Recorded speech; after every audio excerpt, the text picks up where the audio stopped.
welcome everyone to the third podcast of Fresh Perspective with me and Mark. Yes, I'm here. Yes, I'm here And you're actually. here. You know, people were like, where's Amanda? Where's Amanda? I know. We had fun. I heard it. It was wonderful. If you Corlin guys and have I. not listened to it, please listen Yes. to Mark and Corlin's conversation. It was wonderful. And you get the little snippet of Corlin singing. So Yes.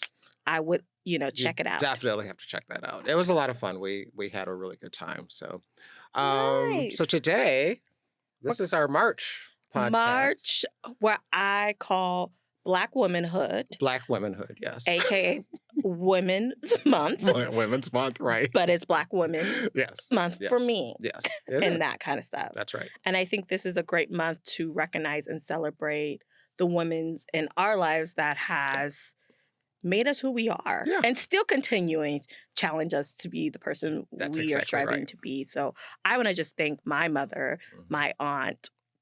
I greatly appreciate their wisdom, their perspective, their love, and a great example they have set for me of how to walk in this world as a Black woman.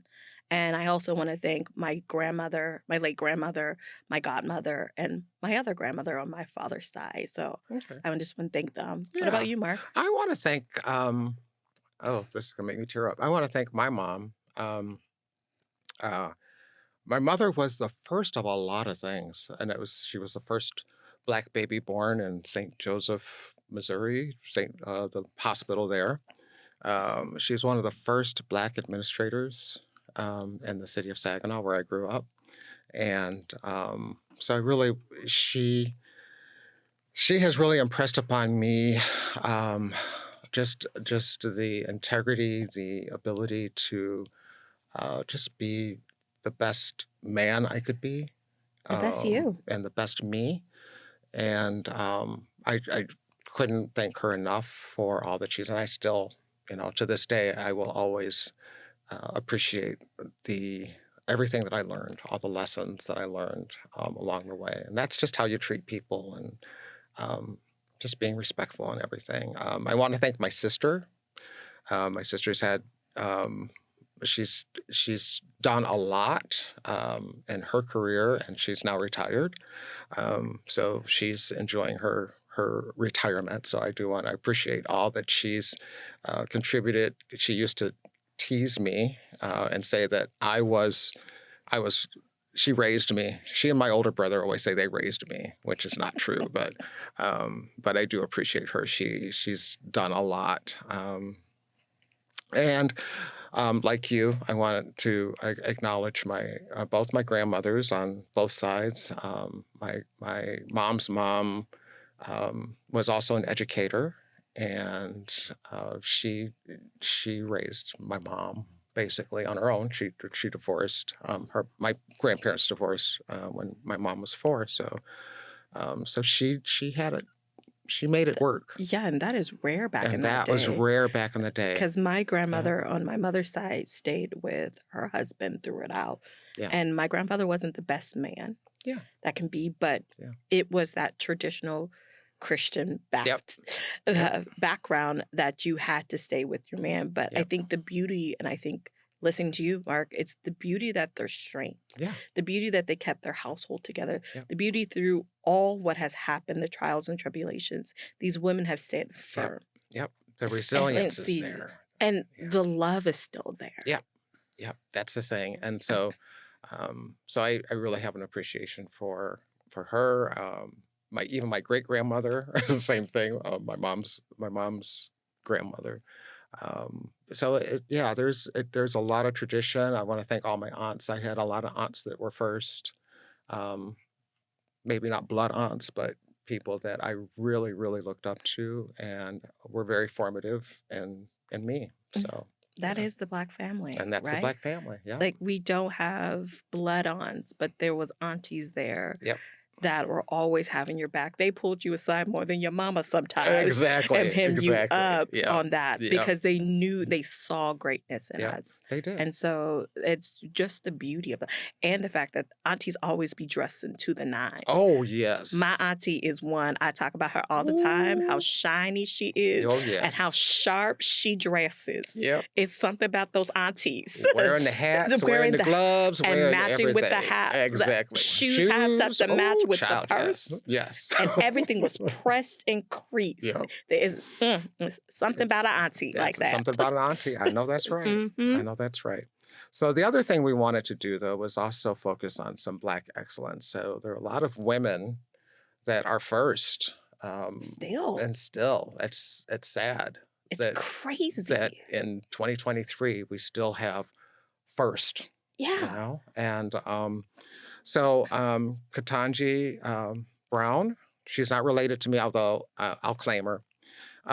She I love how you claim everyone that's brown. I just want to point that out. I do. Everyone that is brown, you claim. I claim. Hey, they're mine. That's mine. Okay. But she is now a Supreme Court justice, and she is the first Black woman who is a Supreme Court justice. Um, we have Dr. Margaret Tawalawi. Um, she is the uh, she is the owner of Direct Primary Care Clinic here in Washington State. We have Jennifer King. She is the first Black coach. She has a position in the NFL. Yeah, that's huge. That is huge. Because it is male It dominant. is so male dominated. Kamala Harris. Hey.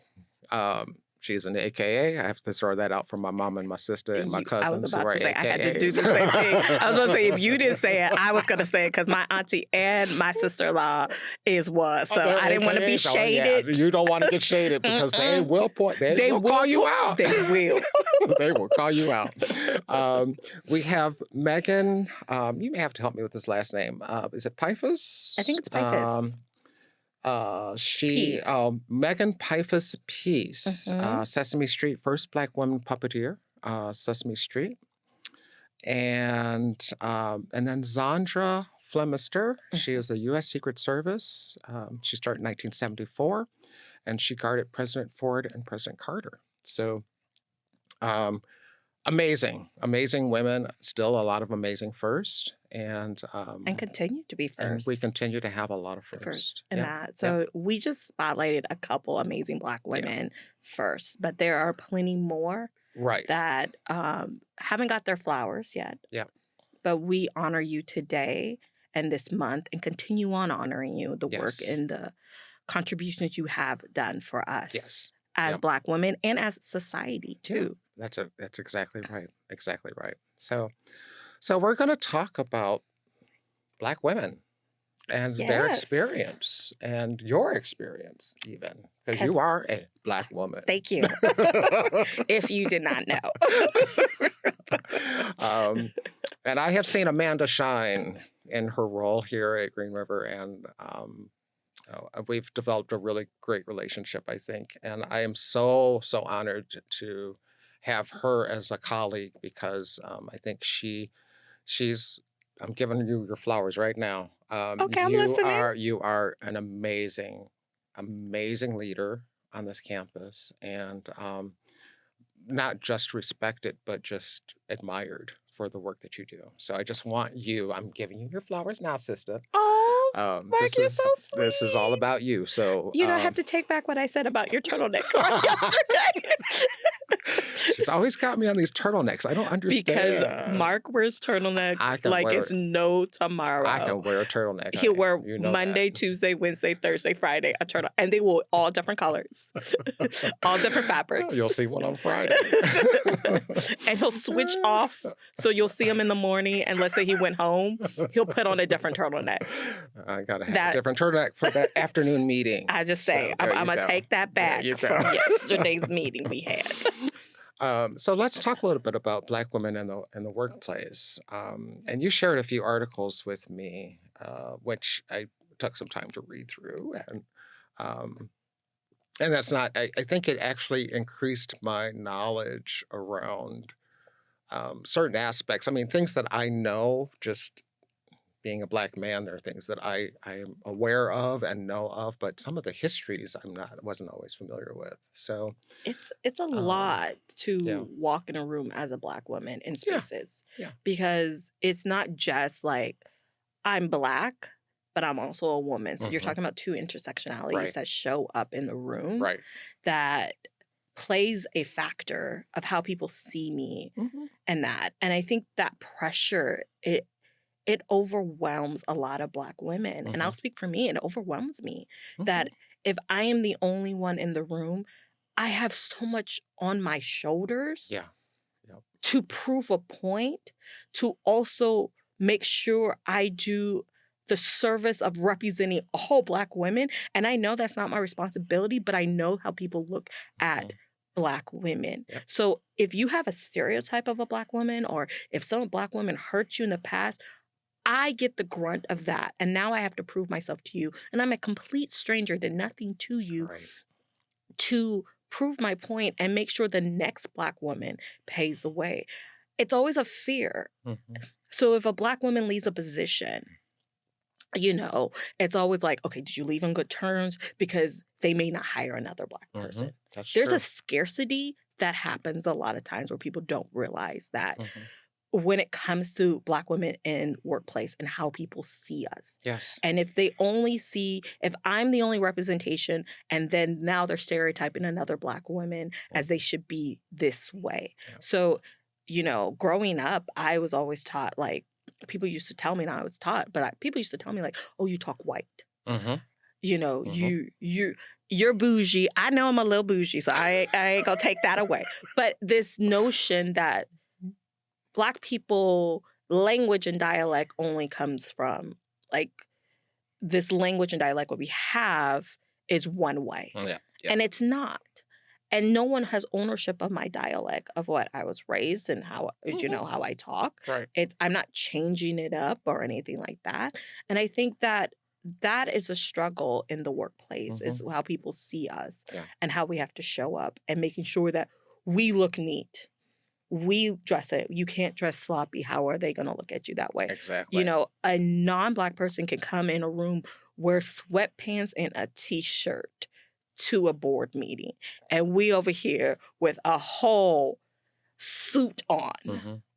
because we have to now prove ourselves in the Right. room. Right. And that's the thing that I think that's most difficult. So let me ask you this: when you walk into a room, do you, and if you're the only one, do you seek out allies or think people that you think might be allies that you can sit next to that will make you feel at least accepted and comfortable? I mean, is that something that you seek out when you go into a room and you're the only one? So sometimes, I'm not Sometimes. saying consistently because sometimes in a room, depending on the topic, Hmm. I know I'm going to be by myself. Yeah.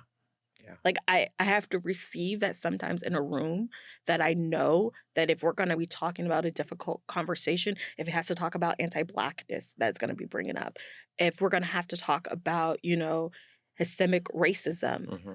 it's going to be difficult conversation. Right. And especially when I'm in a room where people wanna avoid the word. Hmm.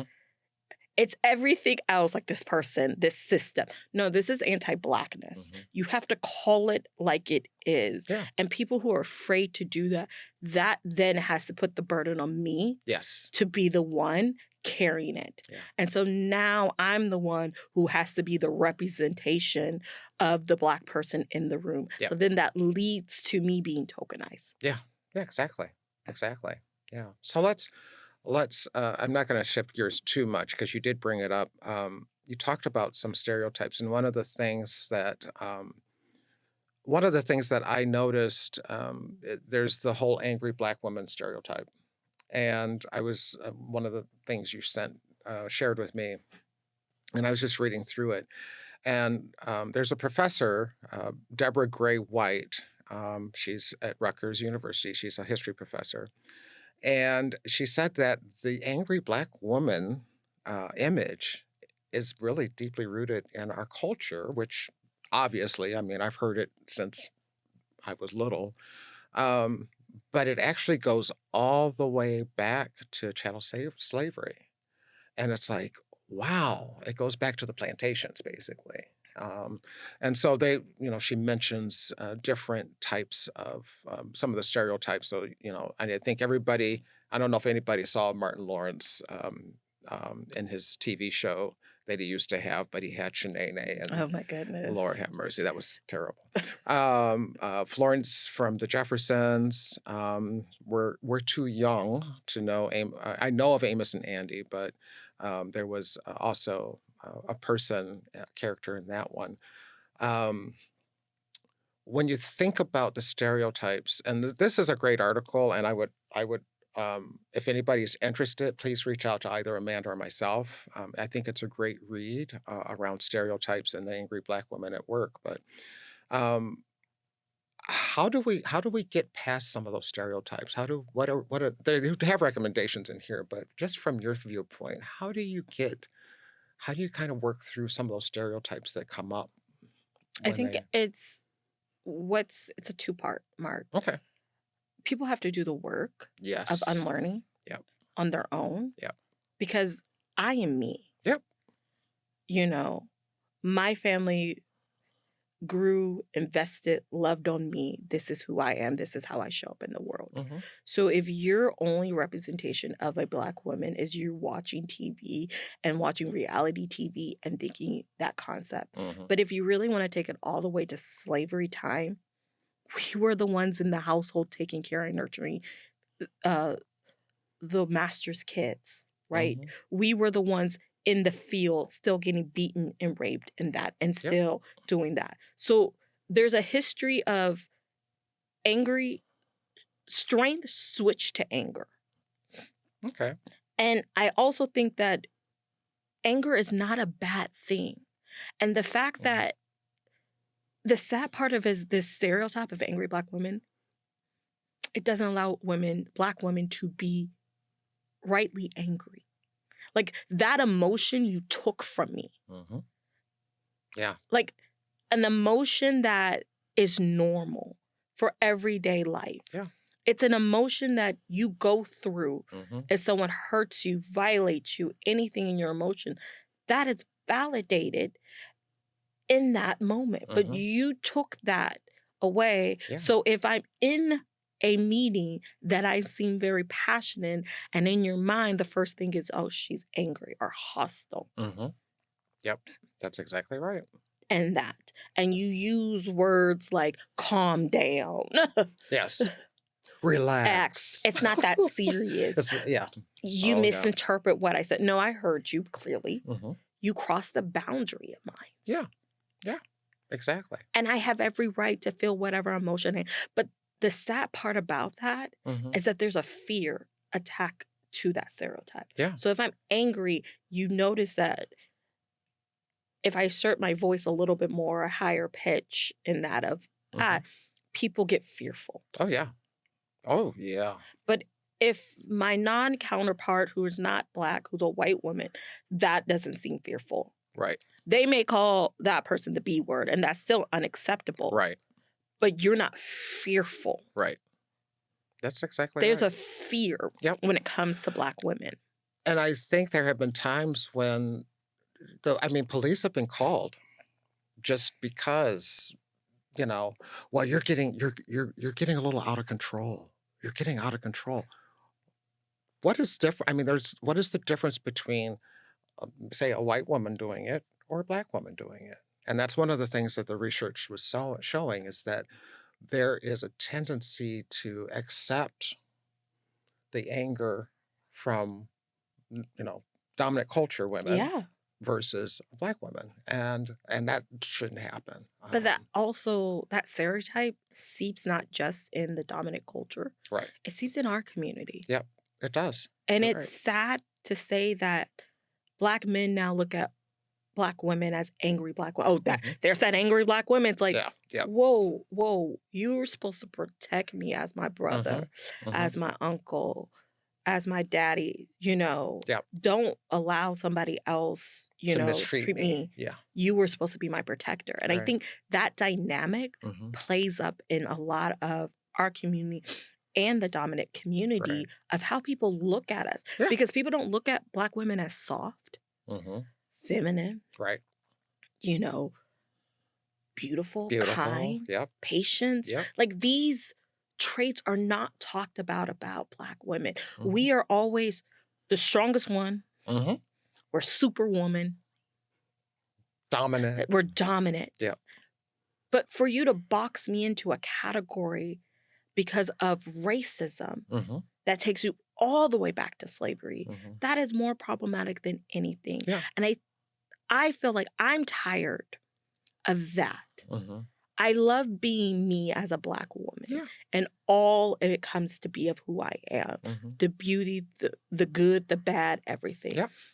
But what I'm tired of is that this stereotype is pawn on me all the time, All that the I time. have to be this. Yep. And sometimes in life, can I cry? You can cry.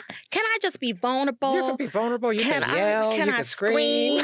Can I have a moment? You can have your Can moment. I side-eye you for a little bit of nonverbal communications?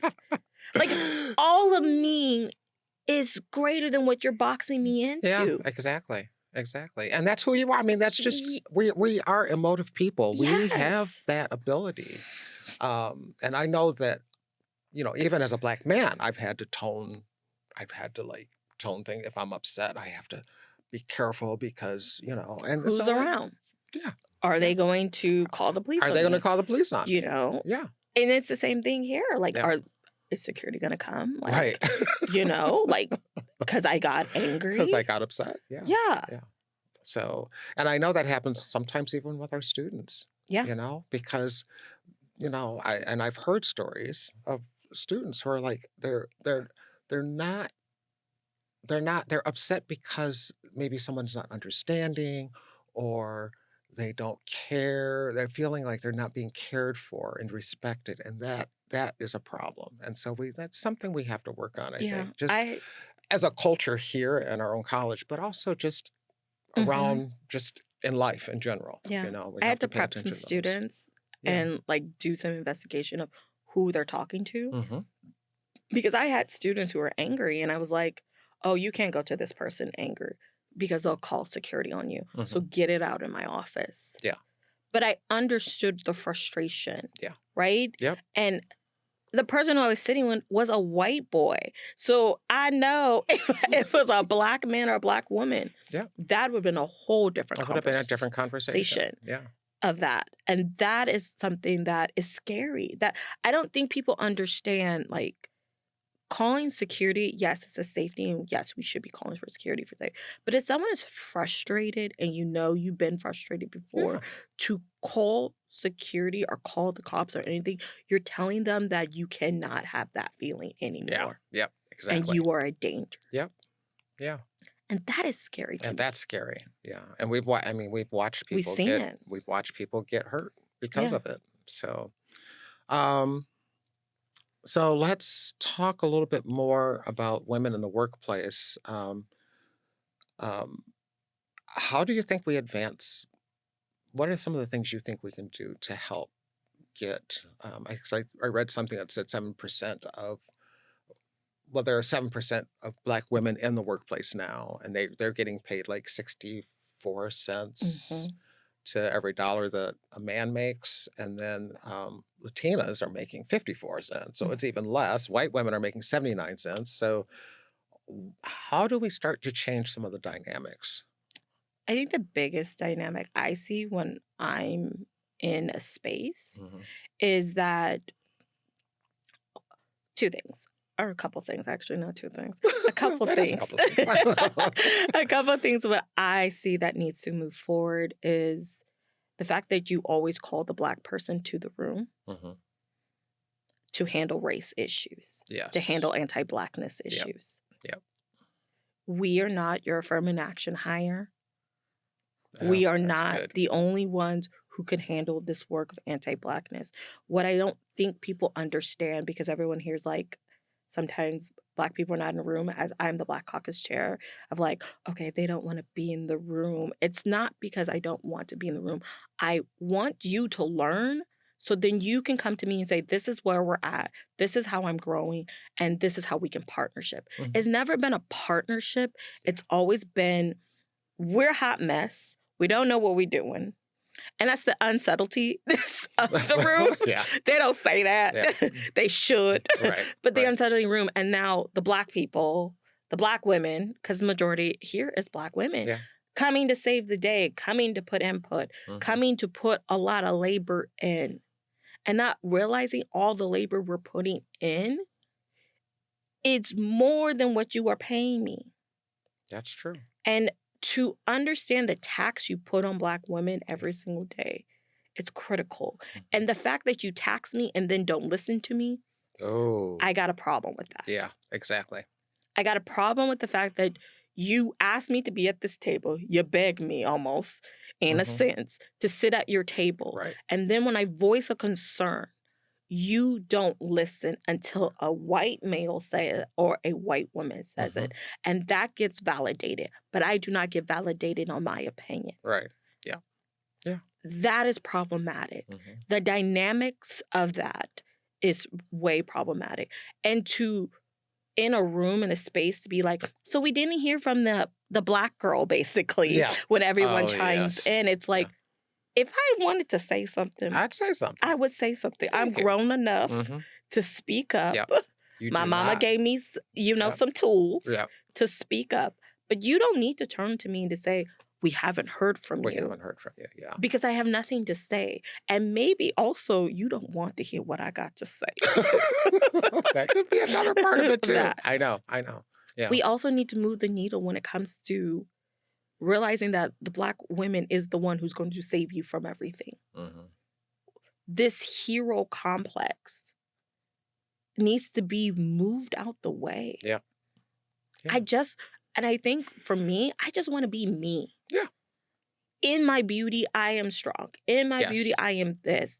I am wonderfully created, made in the image of God. Mhm. I am happy where I'm at. But I don't have to carry this load. Right. And I think that that has always been like, we have to carry this load. Black women have to put a face on. We're on the front lines for every issue, every topic. We are Mhm. the ones who are advocating because we know that we are next in line. Yeah. Because if it affects you, it's going to affect me, how it trickles down That's in that exactly work. right. And that is why we show up to everything. But when we show up, we also want you to put in the work. Yep. And the problem is that we realize none of you have put in the work. And I have to carry you. You take my information Right. and then you twist it to make it yours. And then it's, we did this. No. There's no we There's no we. Yeah. in this. Right. That's And I right. think those things of like, you've carried the work and done the work, Mhm. and then other people come on your shoulder and say, well, great job, but what we didn't know, you did nothing. You stood there, and while I was asking for help, you never showed up. Right. Yeah. And Yeah. I think that part, when I notice here, and I get this a lot, when people go like, how can I support you? Mhm. That word. Mhm. And I hear it a lot from white culture. Mhm. Yeah. And I don't think they understand what that means. Interesting. Because every time I hear it, Mhm. it's like, how can I help How you? can I help you? You. Yeah. And it's like, when you ask that in my mind, and I'm speaking for me, I'm feeling like you're just making small talk, like, how are you doing, but really don't care what I'm doing. Maybe performative. Mhm. Yeah. Because you don't want to lift this load. Right. Because if I tell you what I need and you say, oh, I'm so sorry that happens to you. Yeah. Oh, okay. And then I poured it all out and then you did nothing with it. Right. Yep.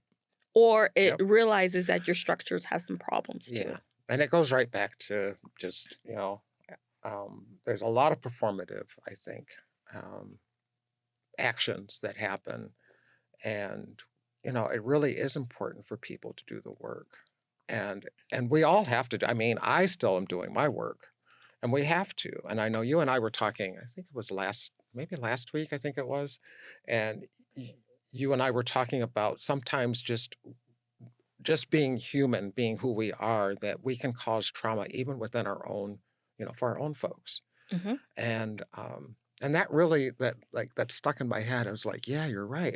And so I go back and kind of think about, how do we even cause our own trauma sometimes in within our our own community. culture, in Yeah, our in own our community. community. So, And it's so that, real because yeah, you have to realize that we're in dominant culture. yeah, And when we leave our communities, and our communities can look so different for yeah, everyone else, yeah, but growing up, right. and I mentioned this in our first podcast, growing up, my mom created a sanctuary place in our home. Hmm. I saw Black Yeah. excellence. I saw Black faces. I Hmm. saw art. Yep. I was vast and dipped in the love of Blackness in Hmm. my family. Hmm. So when I stepped out, you relearn, you reshift, Hmm. and you know what I love about Black mamas.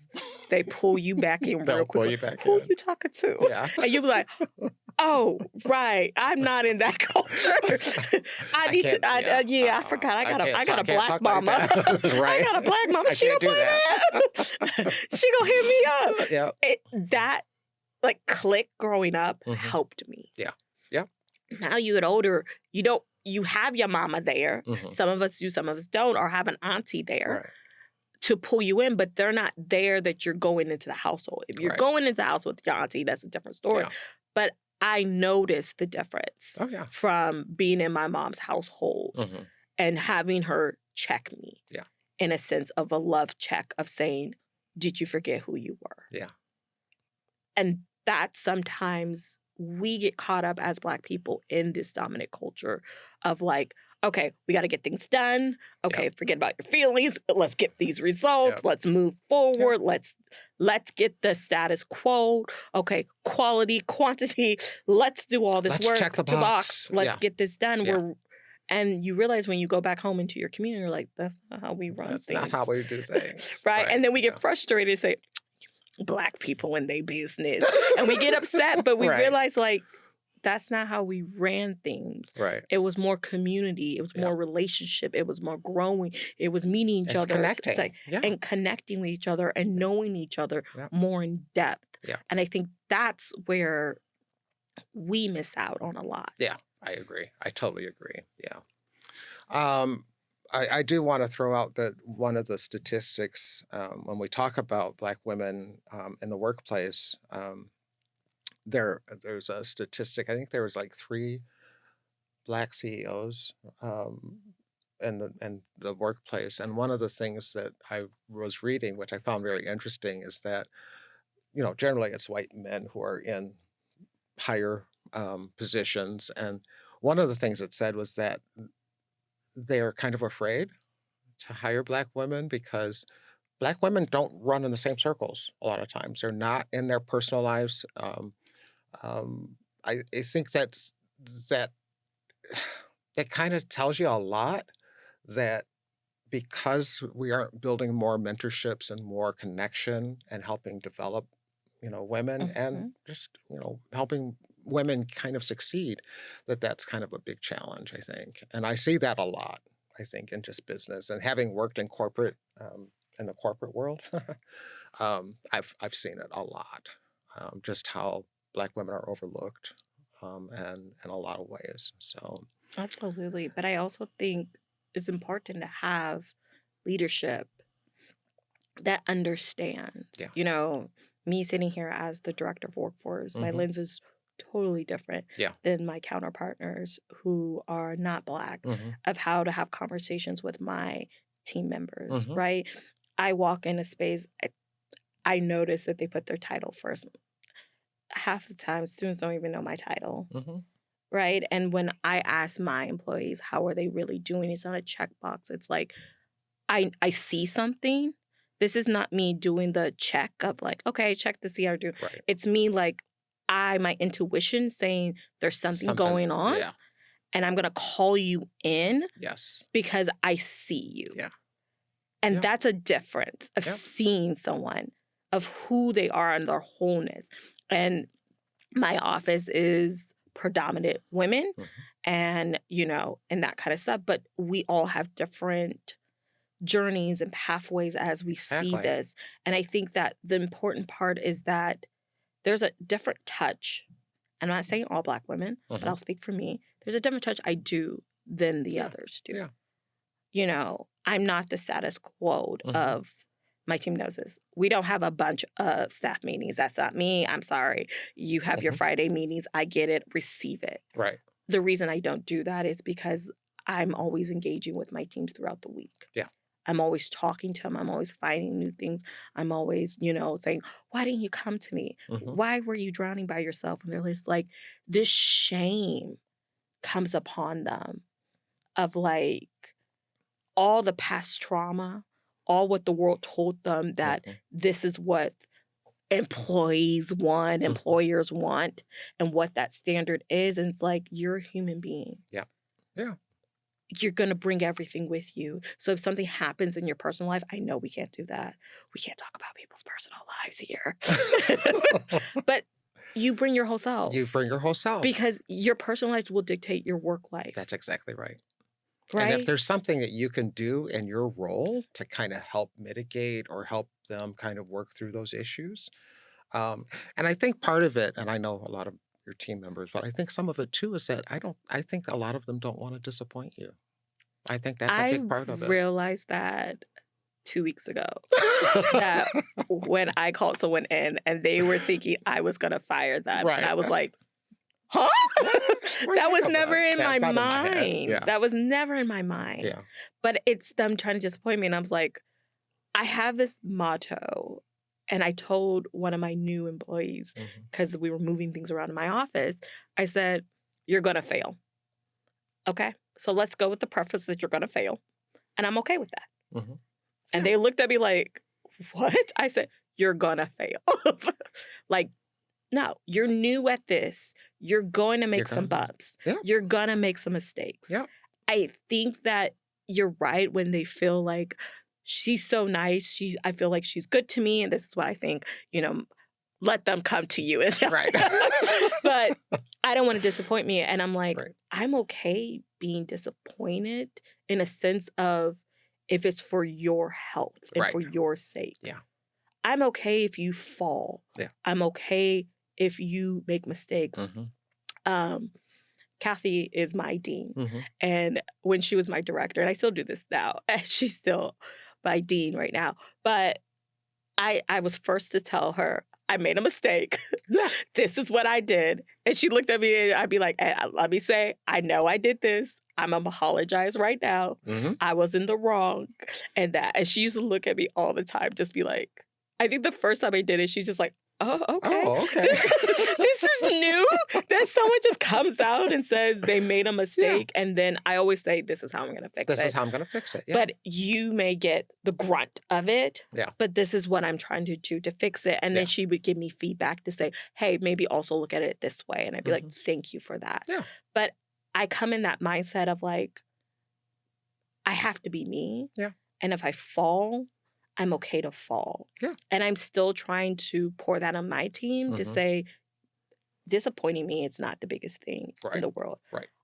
That's not important. I care about you telling me you made a mistake and you're willing to learn from it. Yeah. And you're willing to get up and we'll figure it out together. Exactly. That's exactly all I cared about. Yeah. And I think that simplicity sometimes here, it's hard. It's hard. For people to just admit, like, hey, I made a mistake. Yeah. Well, I think part of it, I think there's a history here, and we might talk about this in our next podcast, but I think there's a history of if you mess up, it sticks with you. Like it stays with you your whole career here. And I think that that's really sad, that's kind of that perception. And I think we're trying to change that, but I think that could be part of it. There's too many new people here. I know. There's too many who don't know your past. Who don't know the past. And yet, and still, I still see some of that. Yeah. So and it's too many new people. And also, it's coming from somewhere. So, I made so many mistakes, but again, with my father's philosophy, did you do your best? Did you do your best? Yeah. And just lay it down. Yeah. Because at the end of the day, you did your part. Yeah. If it is to be the one to say, I'm sorry. Yeah. To be the one to say, I forgive you. Stop there. Yeah. And you have to let it go and go on your journey and let that person go on their journey. Yep, exactly. Because that person may not be ready at that moment to forgive you and they need to go on their journey. Yep. Right? Yep. But you've done your part So you have to lay that down. Yep. Do not pick it back up. Right. Because that's a burden that you no longer need. Yeah. Yeah, that's true. And I think that's what's happening is that people are picking that burden up again. Yep. Every single time, because if someone brings it up, it's like, I was sorry. And it's like, no, you don't need to pick that up. Yep. Yeah. You just need to look and acknowledge it and say, yeah, I did that. I in my did that. past. Yeah. Yeah. And I think that's why you're a great leader. So anyway. Oh, thank you. So we're gonna shift gears now. We're gonna talk a little bit about the Crown Act, and I'm always amazed. I was sharing with somebody. Believe it or not, I used to have hair. I had a lot of hair, and I just remember kids sitting behind me and like sticking pencils in my hair or doing, really just awful, not so nice things. But there was a Crown Act that was passed. I believe we passed it in the state of Washington, if I'm not mistaken. Yes, we did. And I think it's also been passed in the state of New York. Mhm. And I don't know if anybody knows what the Crown Act is, but basically it's allowing, I don't want to use the word allow. It is basically saying that people can wear their hair any way they choose, basically. And there was a video I saw, when did I see that? Last week, which was really disturbing. But it was a kid, probably 8 years old or so, and the school told him that he couldn't have his hair the way it was. He had little dreads. He had a little ponytail. Weren't very long. They were, the hair was not long or any. It wouldn't have been obstructive, I would say, in a classroom. But the father took him to the barber shop and said, in order for you to get back into school, we have to cut your hair. And I thought, this poor child just screamed and yelled, the whole time because, your hair, it says something. Let's talk about that though. I mean, with all of the things that you see, I think, if we go way, way back, Black women used to press their hair and used to straighten it, getting permanents, making sure that it looked as acceptable. European, yes, and the way it looked. And unfortunately, I think it has actually done a lot of damage. Yes. Because it's part of that assimilation. To get a job. To get a job, even. To look like a human being, because slavery died. Yep. Before we were on these boats, yeah, hair meant a lot about where tribe you came from. That's exactly right. And then you shave it all off. Yeah. So you're uniform of that. Yeah. So you stripped somebody from their cultural tribe and community. Yep. And then the first thing you look at is their hair. Yeah. Is that crazy? Yeah. And it's still today. Like when I first started working at Green River, I had my hair straight. I grew up like Amanda. Straight your hair or put your hair in braids. My mom didn't believe in perms and chemicals because she saw the side effect that people's hairs fall out. Yeah. But the two things I used to have is always braids. And that is sometimes you add in some hair for braids, so some context for some people. Oh, yeah. We're not going to talk about that. Yes. But I know what you mean. Or straighten my hair, my natural hair. Right. I went natural, and it was a journey to go natural because I never went natural. Like, when I was little, I went a little natural. But because he had the two little piggy tails, that, with the little bobbles, with the ruffly socks, because you had the bobble. It matches. Yeah. Take me all back. But I did it. I was so like this mindset of I wouldn't be accepted because of my hair. Yeah. And how people look at me and how people interacted with me. So I went on my hair journey actually here at Green River when I was working here of like going to a natural. I did have people touch my hair at that time. Can we just talk about this just real quick? I just have to say something. Do not, okay, this goes back Black people's bodies are their bodies. I don't go up to anybody who is not Black. I don't go up to anybody. I do not touch somebody else's body. Now, I'm a hugger. I will hug, but I'm not going to touch, and I'll ask if you want to hug because not everybody likes to hug, and I got that. You do not touch somebody else's body, okay? We are no longer enslaved. You don't need to touch my hair. You can ask me about it. I think that's okay. Mm-hmm. But please do not do that. That is such an insult, and it's a huge, huge aggression. You do not have the right to do that. So I'm just letting everybody know right now, because I know it's been happening on our campus. It has. So I just want to make sure everybody knows you don't do that. That is really inappropriate. Really inappropriate. Okay, I'm sorry.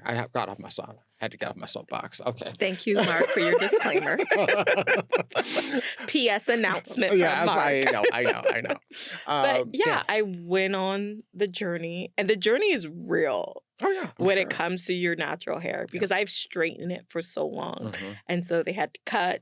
So you have these emotions of like what beauty standard is. Yes. So it's like one moment I felt like I was Frederick Douglass looking. Next moment I was just like, I can't go to work like this. And I slowly bought all the products that you shouldn't do. Right. Did it all to get to where I am now, where I'm like, I am comfortable with my... Actually, I prefer my curls more than straight and hair. And to feel comfortable in that whole evolution of all the emotions of what straight and how people talk to me is different. And I remember when I was in the beginning of the dating app scene, I had straight hair.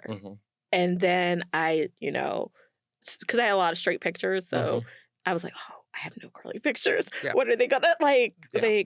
So I went on my first date, and he was like, "Oh, you're beautiful. Your hair is beautiful." I was like, "Okay, we good. We're good." And let me say, I get the most compliments about my curly hair on the dating app scene than I had on my straight hair. Yeah. But for me to feel comfortable enough, and I get it, like Black women, we have evolved. We can wear our hair natural. We can wear our hair in braids. We can wear weaves. We can wear wigs. We can wear whatever we want to do to express ourselves. That's and exactly I think that's right. a beauty thing. But I also think that these dominant culture, European culture, beauty standard has been put on us. Yeah, it has. And it's a lot of pressure. It's a lot of pressure. That we feel. So not just I go in the workplace, myself, I have to dress a certain way, and my hair has to look certain. Yeah. Remember that Olympian, was it Gabby?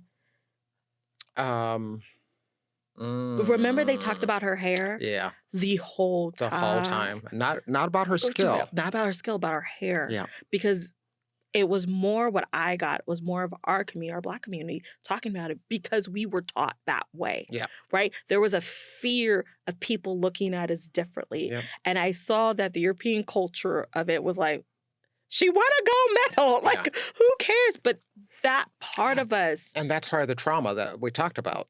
That we do harm. We do harm to our own folks a lot of times because we're not taking the time to really think about what are we're impressing those standards then, and we can't do that. Some people do, and they still do.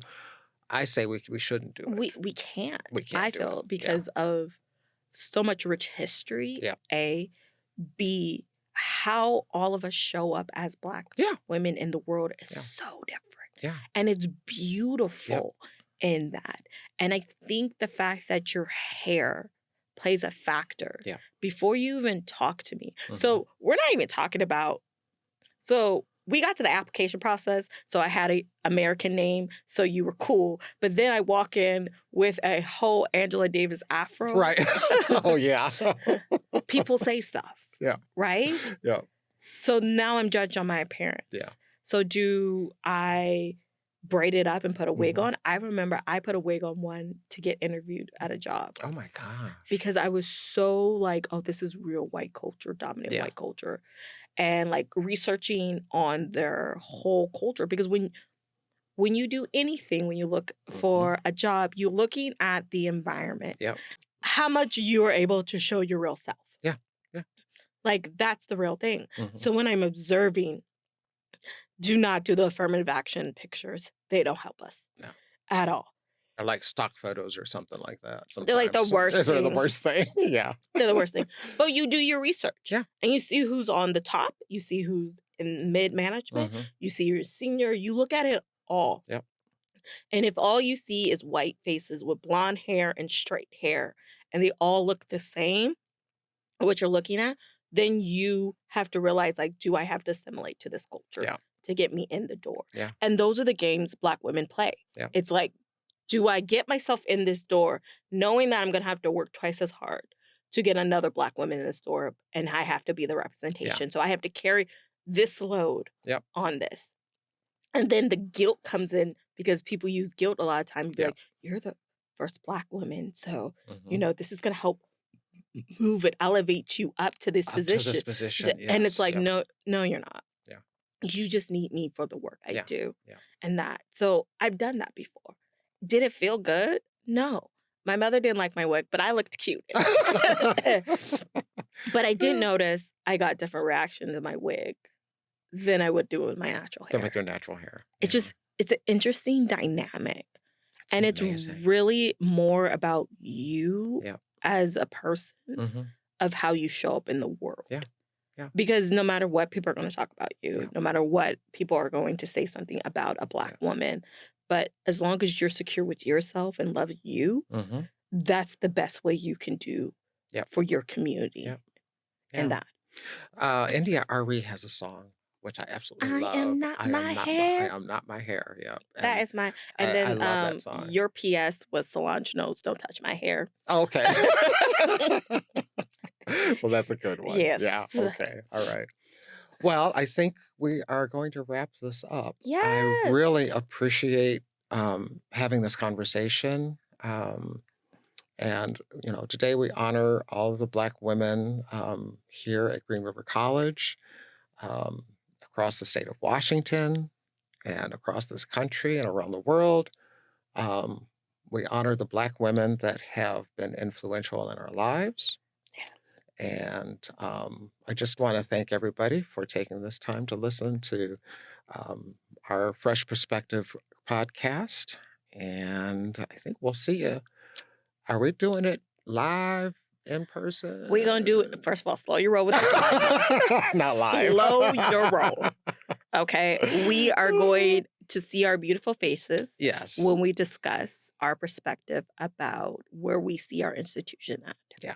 Okay. So stay that's, tuned for our beautiful expressions Yes. and that. Okay. Yeah, Thank- that should be fun. I got enough water and tea to help keep me To keep you sane. keep me near the cross. There you go. Jesus, keep me near the cross. Okay. But thank you everyone for again listening to our podcast, and have a wonderful, blessed day. Yes. Thank you all. Bye. Bye-bye.